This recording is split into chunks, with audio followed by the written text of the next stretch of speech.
Well, it's been a crazy couple of weeks over here, and Haley and I have been unable to get a new show recorded for the week, so we're airing a favorite of ours from a couple of years ago. We hope you enjoy it. Well, good morning, everybody. Good morning, Haley. You're listening to the Repco Light Home Improvement Show, sponsored by Benjamin Moore, and I've got a question for you. Yeah. And I'll just see what you do with this. Okay. When you were at home, when you were little, when you were a child, living with your parents, how good were you at cleaning and helping keep the house clean? Was I at cleaning? That's a stalling technique. I know what that is. You repeat the question back to the questioner while you scramble for an answer. I don't know how to judge that necessarily. My room was always messy.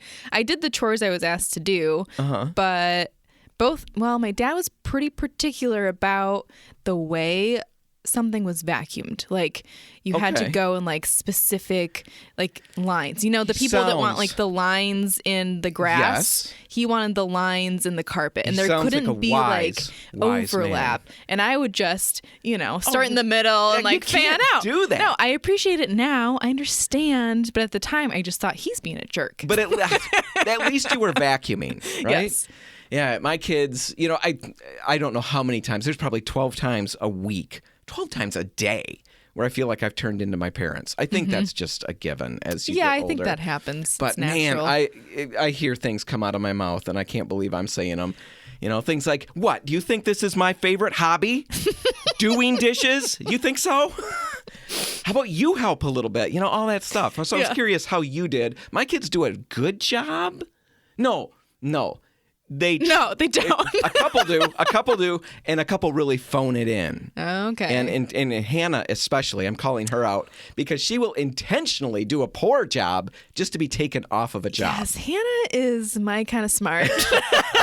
Anyway, I'm digging in this whole cleaning thing because as we're looking ahead towards the holidays, everybody's starting to get, if you're going to be hosting guests, for sure, you're starting to get your house in order. Yeah. And if you're not, oh my goodness, let me sound the alarm right now. It's time to start getting your house ready for guests. Yeah, because if you don't start now, it's going to get even more stressful. And then you're going to really start yelling at the people in your family because you're taking it out on them. So with that in mind, let's talk about some cleaning tips to help you move through some of the key areas in your home and make them look as good as possible. Yes. And these are things that I'm going to recommend my children and maybe your children too, everybody out there listening, they should be involved in this, don't you think?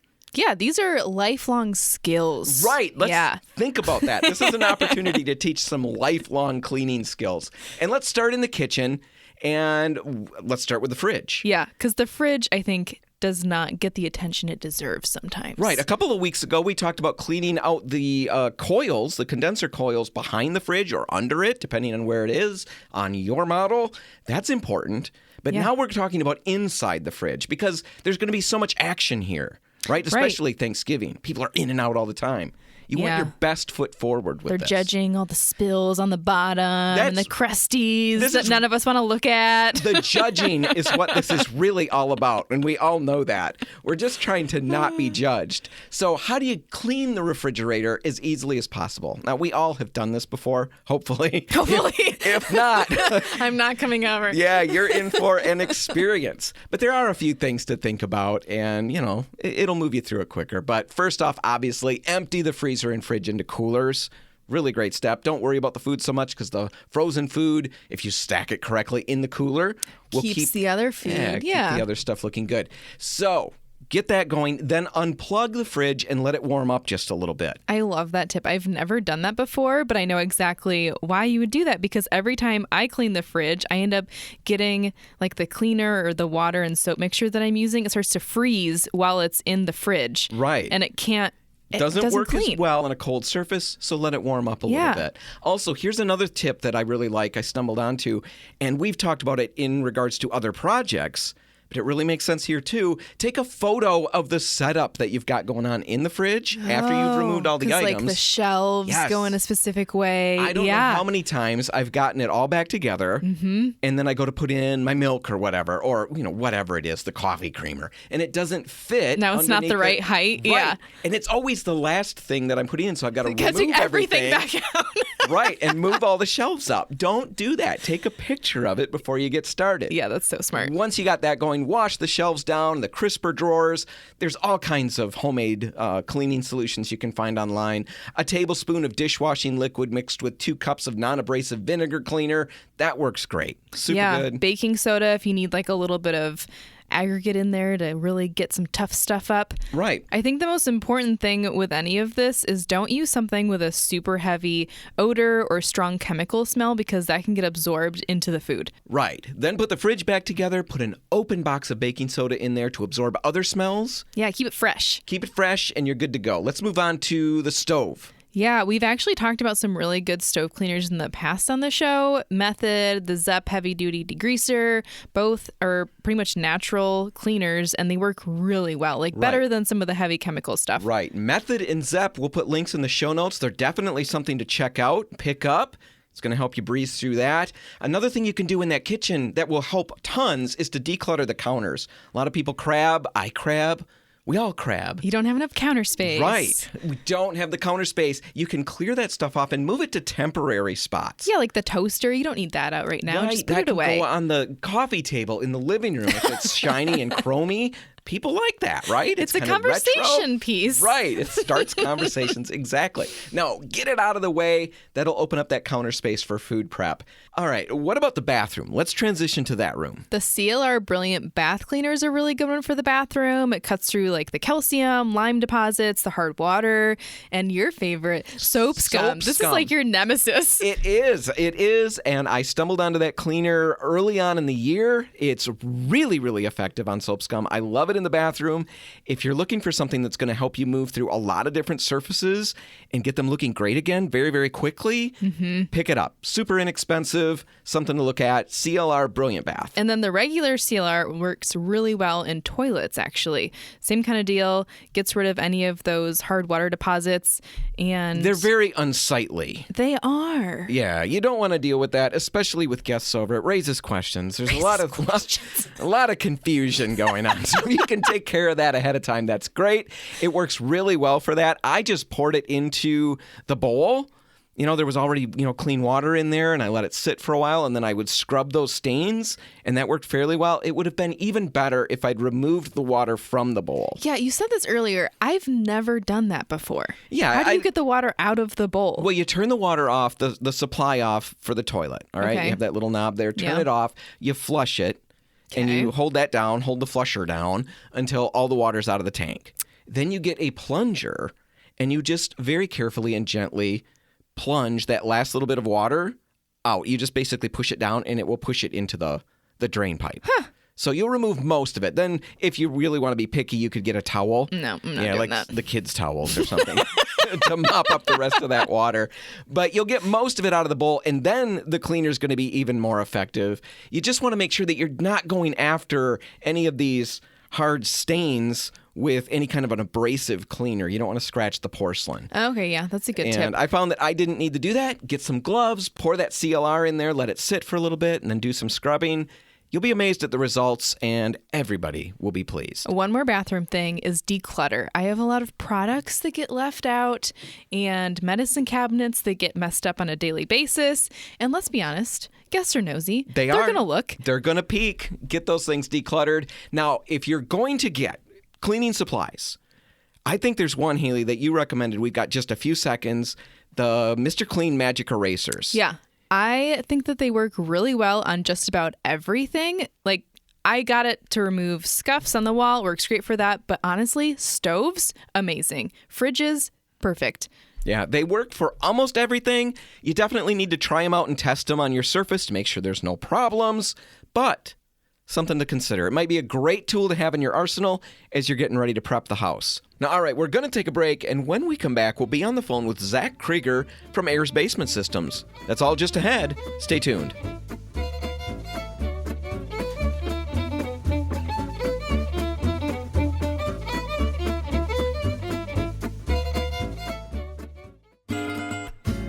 Well, it's been a crazy couple of weeks over here, and Haley and I have been unable to get a new show recorded for the week, so we're airing a favorite of ours from a couple of years ago. We hope you enjoy it. And we're back, and Haley, it's been a while since we've had a legit interview. I know. It's been a little lonely. Yeah, we have been ignored by all. Everybody's busy. We reach out to a lot of different people, and what we're hearing is the last thing they want to do right now is come on the air and promote themselves because they're so crazy over the top busy. Yeah, they're just understaffed, and it's a nightmare. So yeah, a lot of stuff going on. But right now, we've got an interview lined up with Zach Krieger from Ayers Basement Systems, and this interview has been in place for how long now? Well, a couple months, A couple of months, because Zach's so crazy busy. Yeah. Trying to get him lined up has been quite an event. But we've got it all figured out. We've got it all lined up. And Zach, thanks for being here. Thanks for having me. Yeah. Now, you had emailed me late summer, probably early fall, and you said you wanted to come on as we got closer towards winter, towards snow, to talk about some winter issues. And, well, you know what? Here we are. It's gotten cold. And I guess, Zach, I just want to throw it your way. What kind of things should I be concerned about or looking at as we head into winter here? Yeah, I think there's several different problems. The two that stick out the most to me in our industry that we hear about are freezing or bursting pipes. And then also just really cold floors or, particular rooms of the house that just never seem to warm up. And I think there's a sign of problems that are typically below ground that happen either in your basement or crawl space. And I just wanted to cover a few of those. All right. So let's start with, the basement thing, the cold basement. What am I looking at? What can I do about it? What kind of things might it cause?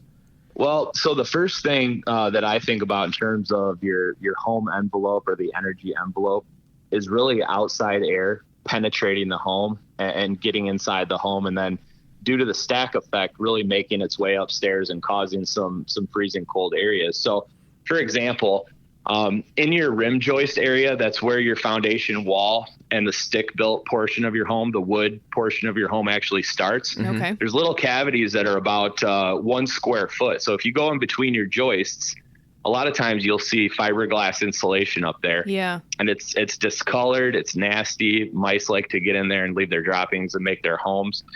That's the number one place where you're losing a ton of energy because there's only one piece of wood and typically siding that's separating your house from the outside environment. And we both know that, when wintertime hits, right, it could be 0 degrees outside. And that's the only barrier. That piece of wood is the only thing keeping your home from that outside air. Is there a solution to that? Because I can picture that in my head right now. I know where that is in my basement. Typically what we like to do, like if you get up there and you pull that insulation out, you turn it around and you look at it. Yeah. It's typically very discolored. It can smell pretty gross and look pretty nasty. And the reason for that is that's called wind washing. And basically what that is as that air is infiltrating your home, it's passing through that fiberglass into the basement, and it's typically acting just like a furnace filter. So it's catching all that debris, all that sediment, maybe outside dirt, insects, anything that wants to come through that sill plate and bond board area is going to get caught in that fiberglass. So what we do is we pull it out of there all the way around the perimeter of your home, and we actually use a spray foam that permanently seals up all of that outside airflow. And it's actually a 2-part closed cell foam, which means that it's moisture resistant. Okay. But more importantly, it stops that cold airflow from getting into your home. But it's not going to stop the mice. See, I'm still hung up on you had to go and throw the mouse thing out there. That's got in my head now, Zach, and I can't get it out. Well, so rodents are a thing, right? I mean, they really are. And when the winter months approach, if you walk around the perimeter of your home on the outside, you'll actually notice that about 1 to 2 feet off of the foundation wall, radiant heat actually will keep that warm. So as those rodents, mice, and other critters can feel that kind of warmth coming off of the house, they're going to do whatever they can to try to dig their way in. And so obviously we're not a pest control service, right, but this is one of the number one things you can do to keep rodents and other insects out of your home is by sealing up that cavity permanently. And we do that. Well, it makes sense because then the heat's not escaping, so they're not as aware of it maybe from the outside. 100%. Yeah. Okay. So that's one thing I can do with the basement. What other things can I look at? Yeah, you mentioned pipes bursting. What do we do? Yeah, so think about that radiant heat that I just talked about, right? Heat wants to go in your home from more to less. So if the outside temperature is again, 0 degrees, 10 degrees, 20 degrees, and the ambient temperature of your your basement is, let's say 65 degrees on average, that heat is trying to transfer through your foundation walls out into the cold earth. And that's just how it works, right? It goes from more to less. And so what we need to do is figure out an insulation strategy around the basement to make sure that we're retaining as much heat into the basement as possible, which is naturally, by the stack effect, going to keep your floors nice and toasty on your feet. So if we can do a really good job insulating those concrete poured wall, block foundation, stone foundation walls, there's a really good chance that we can keep your feet nice and toasty on the inside. And more importantly, your heating bills to a much lower rate throughout the winter. So we have a myriad of different options for insulation. We can spray foam.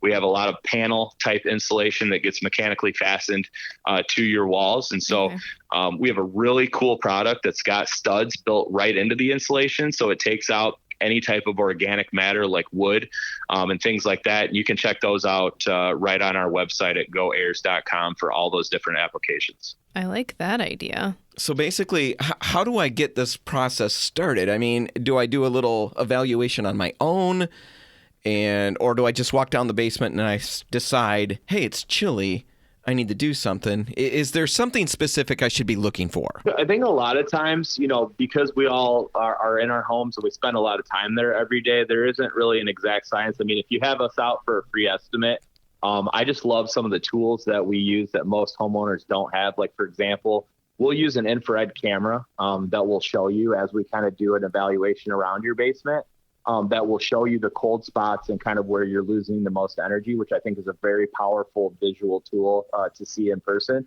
But people typically know, I mean, they know that if they want to use that spot for a living area or a playroom or a rec room, and they have to put on, a sweatshirt or a coat and some slippers and some long pants to get down there and spend any amount of time down there, it's probably too cold to use comfortably in the wintertime. And that's when we would come out and provide a free estimate to just show you what it would take to get that space as comfortable and as healthy as it could be if they wanted to address some of the energy concerns. Well, and I assume that crawl spaces can be insulated as well.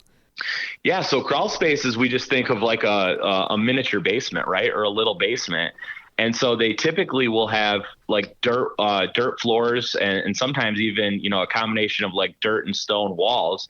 And so really think about the air infiltration in a crawl space, because there's not even a basement floor, right? So that the earth is naturally kind of breathing up into the house. And again, I'll go back to the stack effect. Just assume that your house is like a big vacuum sucked to the earth, right? It's naturally drawing air from the most bottom floor, which is either your basement or your crawl space.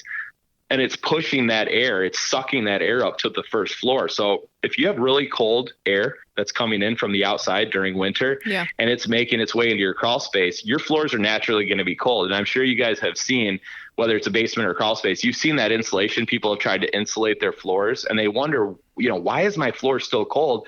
I've insulated my floors. Well, that's really not the thermal boundary of your home. The thermal boundary is the foundation walls, whether it's a crawl space or a basement. So we need to do a really good job of making sure that we're retaining as much heat as possible, from a furnace by insulating those walls and making sure that we're separating the home from the earth. Okay, now we're going to take a break a minute, Zach. Can you hang with us over that break? And then I want to pick it up on the other side and dig into what exactly you can do for our crawl spaces and then any other issues that you might want to toss our way as we head into winter. Does that sound all right? That sounds fantastic. All right, we'll be back in just a minute with Zach Krieger from Ayers Basement Systems. Stick around.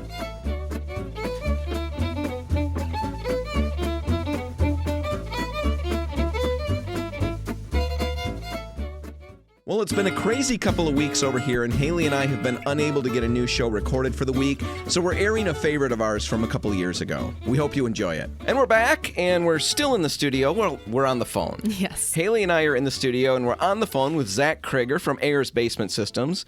At least I think we are. Zach, you're still there, right? Hey guys, happy to be here. Yeah, still there. Excellent. We were talking about all the different things we can do to make our basements, crawl spaces more energy efficient as we head into winter, safer, less pipes bursting. That's always a positive. Less rodents. Less rodents. And we were just ending on the last segment. We just ended by talking about crawl spaces and, some concerns there. and you weren't able to walk us through what we can do to make those better. I'm assuming it's similar to what you do in the basement, right, Zach?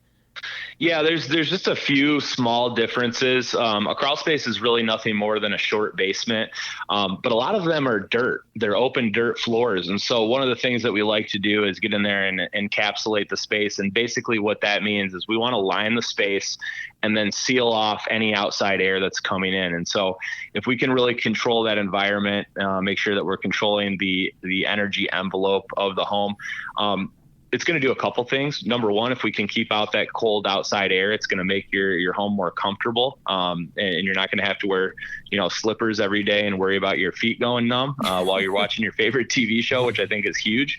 But the other part is you're going to save energy and you're going to save money. And so this is a project that actually will return your dollars over the years, and it'll actually pay for itself. So on average, if you end up taking advantage of one of these systems, you're going to get about a 22% return on your energy savings as soon as the project has been completed. And that's just going to live on for the life of the structure. So if you can get this done sooner than later and have us out for a free estimate, I think the main sales pitch here is that it's not going to fix itself. It's only going to get worse with time. So why not just fix it now and start saving money, this winter? Yeah, 22%. I mean, that's a good amount of savings right there. That's nothing to just throw away. That's exactly right. And that's average what you see? It is. In some homes, it could be even more because some homes they leak air more than others. And so if you think about your typical cottage that was built back in the 1930s and 40s, they weren't really thinking about how do we insulate, how do we make this a better energy envelope. They were thinking about, how do we create a solid structure that's going to stand here for the next 50 years. And as technology and fuel has advanced, right? Yeah. Why not retain as much of that and not leave such a big carbon footprint? I think all of us would like to improve on that. All right. Now, you mentioned lining the crawl space. What are you lining it with? So we have a patented product called Clean Space, which is basically a 7-layered sandwich of polyurethane that's been stitched together. So it's a very durable product. We have some cool videos that you can check out on our website if you go to goayers.com. But we typically will line the entire crawl space so you can actually get down there. We've had so many homeowners go, I cannot believe this is my crawl space. Like, this is so nice. It's nice and white. It's bright. I'm not scared to come down here anymore. Exactly. It's nice and clean. And so it just brightens up the space. It smells a lot better. And we actually, we will seal off the space in terms of air up to 96%. So that, again, the energy envelope it gets so much better. You're more comfortable and you're saving money. I don't know how that's not a win-win for everybody. And it's still a usable space. as usable as it was, it's more usable than it was, right? Usable. I can get onto that lining. I can still store some stuff there.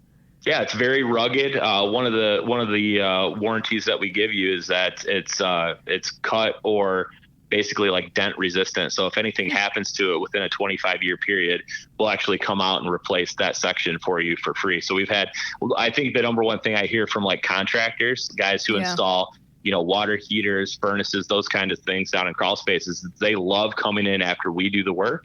It's nice and clean. It's rugged.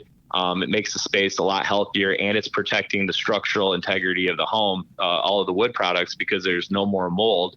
There's no more rot, and there's no more smells. Now, is that only a concern if I've got a dirt floor crawl space? I've got a poured concrete crawl space. Does that mean I don't need to worry about this, or is it still something worth having examined? I would still have somebody look at it. I mean, here's the thing with concrete. There's two things that we know about concrete. Number one, it's porous, right? Which means that vapor transmission still happens through concrete. And also the second thing about concrete that we know is that it cracks over time. It gets really hard, it gets really brittle, and it starts to crack. So regardless if it's open dirt or concrete, I would still have an evaluation done because there's a chance that we can help in either scenario. And those evaluations you said are free? That's a word turns my 100% free estimate. All you have to do is give us a call. We'll set up an appointment that's convenient for your schedule, and we'll come out and show you how we can make it better. Awesome. This is going to sound like a fake question, but it's a real one. How clean does my crawl space need to be for your tech to come out there and not be repelled? Do I have to move all my stuff out of the way? You're tipping your hand in here. 40 years of crawling through crawl spaces, Ayers Basement Systems is proud to get into any space regardless of what you've got in there. Trust me, I'm sure if it's a concrete floor crawl space, it'll be like a dream come true for one of our design specialists. Well, I'm sure it'll be exciting. I'm not even sure what's in there. I like to send the children if I need anything out of there. But anyway, okay, so that's all cool. Anything else you want to hit before we wrap this one up? Any winter stuff that we should be thinking about, or did we get it all? I think we're pretty close. I would just say that, from a typical homeowner mindset, right? If I can't see it, maybe it doesn't exist. I don't have to address it right now. I would say, have us out for an evaluation. If you have any thought in your mind that you might be dealing with an issue, just give us a call because it's a completely free estimate. We view ourselves as educators and advisors, and we just want to help you understand what's going on, how we can permanently solve that problem, and then we'll give you the options to work within your budget so that you can fix it. Worst case scenario, you know exactly what it costs and you don't move forward. I think where people get stuck, though, is, they have a little bit of Google syndrome where they get online and they start to read all these huge numbers, and typically that's not the case. So we want to work with you and your budget, and I think that all starts with just giving us a call and getting over that initial mindset hump. And what radius do you guys cover? Like if I have a home up north, is that something that you guys can come look at as well? Absolutely. We have people literally that live in their local communities from Mackinac City all the way down to Fort Wayne, Indiana, and everywhere west of Metro Detroit. So we're all over the place. We have people that live in your local community that serve their local communities, and we're pretty proud of that. All right, awesome. Zach, we got a couple minutes left, and I'm going to just let you, because what we've talked about are basements, crawl spaces, things like that, and that's just scratching the surface of all the things that you guys do. Why don't you just... I guess I have a question. Oh, you're going to... Can I jump in here? Well, you have, Haley. There's no reason to ask. You just did. I'm going to jump in here then. Last time you were on, we talked about like the clay bowl effect, because I saw a picture on your website. I really liked it, and it kind of talked about how the soil's compacting and then all this water is settling around the house. So you have a punch bowl basically. And now I'm thinking about winter as we're talking, and I'm thinking, okay, is the water that's going into that clay bowl freezing, and is that affecting the foundation then? That is a hugely intelligent question. So thank you for bringing that up. That's an amazing question, honestly. And so one of the things that we see in this line of work is foundation cracking right at the frost line. And so I'm wondering if you want to come work at Ayers, maybe, not to pull her away, Dan, but that was such a great question that most people don't think about. So in that active wedge or in the clay bowl, right, as that water is starting to stack up on top of itself, as winter months approach, it absolutely does freeze. And we typically see that a lot. There's expansion with freeze and there's contraction as that starts to melt away. And so it puts an immense amount of pressure, lateral pressure on foundation walls. Yeah. And right at that frost line on the inside, it's typically anywhere from 36 to 48 inches down on the wall. Okay. We'll start to see cracks develop. And that is absolutely because of that freezing and thawing. And so if you're noticing that, right now, if you have a hairline crack or you've noticed something getting worse, it's something that we want to fix right away. And we have so many different options that are available. And we want to catch it, the sooner we catch it and the sooner we can start to correct it, obviously the cheaper it's going to be and the better you're going to feel about that scenario. So well done on doing your homework and talking about the clay bowl effect. You hit that one right on the head. Well, thanks a lot, Zach. Now I got to live with that for all my rest of my working days. Really appreciate that. So, now you have less time, but still, now we've talked about foundation stuff and crawl spaces and basements. What other things do you guys hit that would be of interest to the folks listening? Yeah, I think the only other thing going into winter that I can really think to speak highly about is whole home power. And so we are a Kohler generator servicer, dealer, and installer. And so getting into, the winter months, one of the things I hear a lot of our customers say is I've lost power. We were cold for several days. We had to move our family to another family member's house or get a hotel while power was being restored. And so whole home energy is one of the things that not only do we take very seriously because we know that it's extremely important during the freezing cold months, but we're really good at it. And we were super proud over the last 3 years to partner up with Kohler and be able to offer that service. Very cool. Well, every time we talk to you, Zach, we get a ton of information. You always deliver it really well. Yeah, this we time, appreciate it. You made Haley have a bigger head than she already had. I really, the ramifications of what you've done, I don't think you have any idea. But anyway, really appreciate it. If our listeners do want to reach out to Ayers, how's the best way for them to get in touch?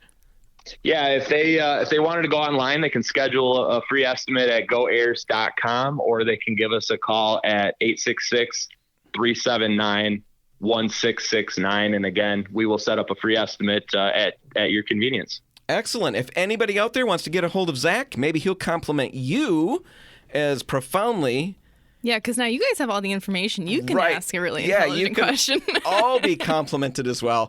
Anyway, reach out to Ayers. They'll help you fix whatever you've got going on. Zach, thanks so much for taking time to be with us today. All right, guys. Have a great one. Now, all right, we started the show with some 11th hour cleaning tips. As we're heading into the holidays, we're going to end the show with some 11th hour touch-up tips.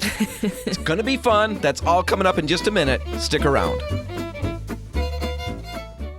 Well, it's been a crazy couple of weeks over here, and Haley and I have been unable to get a new show recorded for the week, so we're airing a favorite of ours from a couple of years ago. We hope you enjoy it. Well, Haley, the holidays, everybody gets excited for the holidays, right? It's fun. I don't know if everyone does. I think some people dread the holidays. Well, you just stole all of my thunder. I had this great plan for how I was going to transition into. Yeah, there is stress involved with the holidays, Yes, right? there is. Especially if you're hosting, Oh, yeah. right? Yeah. Now, if you're a guest, sometimes there's stress with that too, right? When you go to houses, and Yes. next week, Haley's got, and we've kind of worked out this list of survival tips, yeah. for hosts and And guests. And that's going to be really fun. We're going to get to that next week. Right now, we're really focusing on the hosts because, you've got food prep. You've got all of this stuff to think about. And your house has to look presentable, and Which there's is- a lot of stress in that. I drove Exactly. myself crazy before my housewarming party. I just thought I had to do all the things, right? And that's why we spent the first segment talking about some cleaning tips, things that will move you quickly through some Yep. of the key areas. Now let's focus on touch-up stuff, because we do get to the point we clean, and now we're looking at the house, and there are always areas in the house where it's not quite perfect. Especially when you start cleaning, because then you see all these little things that you looked past before. Right. And so now you're really going to drive yourself crazy. And I think paint touch-up is definitely one of those things. Well, and it's one of those things that people will go to do. They'll whip out the paint out of the basement, and they can sometimes make the problem worse. Yes. Because you're not really sure all of the right ways to go about it. Right. So that's what we're going to focus on, some 11th hour touch-up painting. You've still got plenty of time to pull these things off before Thanksgiving. Definitely. And then you'll be golden by Christmas time. But let's talk about the touch-up stuff. And right off the bat, anytime we talk about touch-up, the very first thing we'd want to highlight is that it's always best if you can paint corner to corner. That is the right way to touch up. Yes, it's a big area, but painting a wall corner to corner is way better than doing little touch-ups on spots. Yeah, because our eyes aren't going to make the gap over the corner. The shadows are going to play in a little bit, so we really can't tell if there is a slight color difference. When it's a little tiny dot in the middle of a wall, now our eyes can really hone in on that little difference. Right, but it's 11th hour. Yes. So we know that's asking a bit much. So we're going to focus on how to touch up those little spots and get the best results possible. And the very first thing you want to do is kind of what we mentioned in the beginning of the show. Try cleaning those spots first. That might be all you need to do. Yeah, those magic erasers work really well on scuff marks. I've gotten away with not touching up paint just by removing some of those really obvious things. Double check those in an inconspicuous spot to make sure that it's Yes. not going to affect your finish. I've definitely found that with a flat paint or a matte paint, you're likely to burnish that surface a little bit. Yeah, so you kind of get like a shiny spot on the wall where you've cleaned it. So that's something that can happen with matte and flat paints. It probably won't happen as much with like an eggshell or a satin, but just be aware. Be aware of that. So consider cleaning that. Spray 9 is a cleaner we carry that might be enough to get those spots cleaned. Be careful with anything that has ammonia in it because Yeah. it will soften latex paint and can remove it. But let's say Exactly. you can't clean it off. Now you've actually got to touch it up. The next thing is to make sure that you're using the same tool that the paint was originally applied with. Exactly. I think sometimes we just get out a cheap paintbrush and think that we're just going to feather it in, but it's really one of the worst things that you can do if the wall was rolled. That roller texture is completely different than a brush texture, so using the same roller cover is really important, and Wooster actually makes the jumbo coaters, which is deceiving. They're actually mini. Right, because nobody wants to get out a 9-inch roller cover and touch up their wall. Wooster has these jumbo coaters, which are about 4 inches. They've got, I think, a 6-inch size as well, but the 4-inch size will work great. What's really cool about them is all the little covers that are available are actually matches to the full-size 9-inch and 18-inch roller covers. Like they have the same weave. So the texture that they leave behind is really similar. It's the same. And that's going to help hide any of those touch-ups. Now, if you've got really tiny spots, we've mentioned it before, but a Q-tip works really well to mimic a roller texture. You basically just...